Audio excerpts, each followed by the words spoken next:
Arus mudik di Pelabuhan Gilimanuk, Jembrana, Bali terus mengalami peningkatan. 3 hari menjelang Lebaran, antrian sepanjang 1 km mulai terjadi di Pelabuhan Penyeberangan Gilimanuk menuju ke Tapang, Banyuwangi. Dan mudik kali ini masih didominasi oleh kendaraan roda 2. Geliat arus mudik di Pelabuhan Penyeberangan Gilimanuk, Jembrana, Bali menuju Pelabuhan Ketapang, Banyuwangi terus mengalami peningkatan. Peningkatan arus mudik mulai terjadi sejak minggu lalu. Pantauan pada Rabu siang kemarin, arus mudik di Pelabuhan Gilimanuk dipadati oleh kendaraan roda 2 dan roda 4. Untuk menghindari antrean panjang, polisi mengarahkan kendaraan kecil ke jalur alternatif dari Gelung Kori ke gang perkampungan warga yang telah disiapkan untuk menampung para pemudik. Meningkatnya jumlah pemudik ini disinyalir lantaran akan mulainya cuti bersama pada 23 Juni esok. Pemudik harus mengantri berjam-jam untuk membeli tiket dan masuk ke parkiran pelabuhan.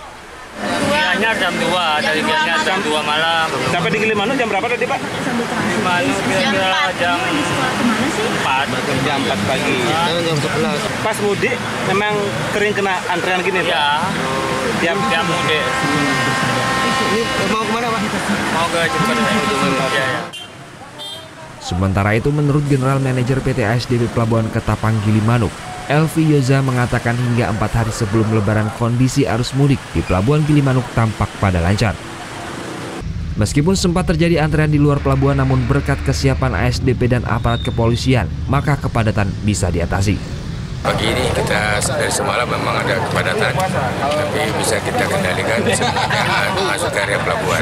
Sebenarnya pagi ini kita lihat semua kakak juga banyak, sepeda motor juga banyak, ada 2. Tetapi kita udah antisipasi pagi tadi semuanya bisa masuk ke dalam area pelabuhan.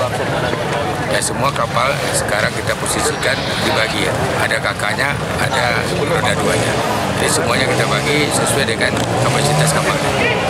Belum ada penerapan untuk khusus sepeda motor. Jadi kita ngomongin belum kita khususkan untuk satu kapal sepeda motor, karena masih berbanding kakak dengan sepeda motor masih berbanding sama. Jadi kita bagi sama kapasitasnya. Hingga pada H-4 menjelang Lebaran sebanyak 48.000 penumpang dengan perincian 9.500 unit kendaraan roda 2 serta 5.200 lebih kendaraan roda 4. Dibandingkan tahun 2016 silam, kenaikan arus mudik mencapai 25%.